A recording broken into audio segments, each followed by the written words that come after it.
పిల్లలెప్పుడు dry fruits డైరెక్ట్‌గా ఇస్తే తినరు. సో, పాలు కూడా తాగరు. సో, పాలు కూడా తాగాలి అండ్ డ్రై ఫ్రూట్స్ కూడా తినాలి అంటే ఇలాంటి డ్రై ఫ్రూట్ పౌడర్ చేసుకోండి. చేసుకొని మిల్క్‌లో మిక్స్ చేసి ఇచ్చారంటే మీకు పాలు తాగుతారు అండ్ డ్రై ఫ్రూట్స్ కూడా తిన్నట్టు. సో, ఫస్ట్ పాన్ పెట్టుకొని అండ్ ఆల్మండ్స్‌ని ఫ్రై చేసుకోండి. ఆల్మండ్స్ కూడా ఫ్రై అయిన తర్వాత sunflower seeds and flax seeds and pumpkin seeds కూడా వేసుకొని అవి కూడా ఫ్రై చేసుకోండి. అవి ఫ్రై అయిన తర్వాత నువ్వులు వేసుకోండి. నువ్వుల్లో కాల్షియం ఎక్కువగా ఉంటుంది. సో, పిల్లలకి అండ్ పెద్దవాళ్ళకి కూడా హెల్త్‌కి చాలా మంచిది. సో, నువ్వులు కూడా ఫ్రై అయిన తర్వాత ఇవి కాసేపు అండ్ పక్కన ఉంచుకోండి. ఇవి చల్లారాలి. సో, చల్లారిన తర్వాత అండ్ మిక్సీ జార్ తీసుకొని ఇవి ఫైన్‌గా పౌడర్ అవ్వాలి. సో, నేను రాక్ షుగర్ తీసుకున్నాను. అంటే పటికి బెల్లం అంటారు కదా!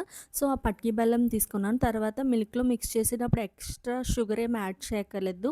సో, పటికి బెల్లం వేస్తా కాబట్టి చాలా స్వీట్‌గా ఉంటుంది.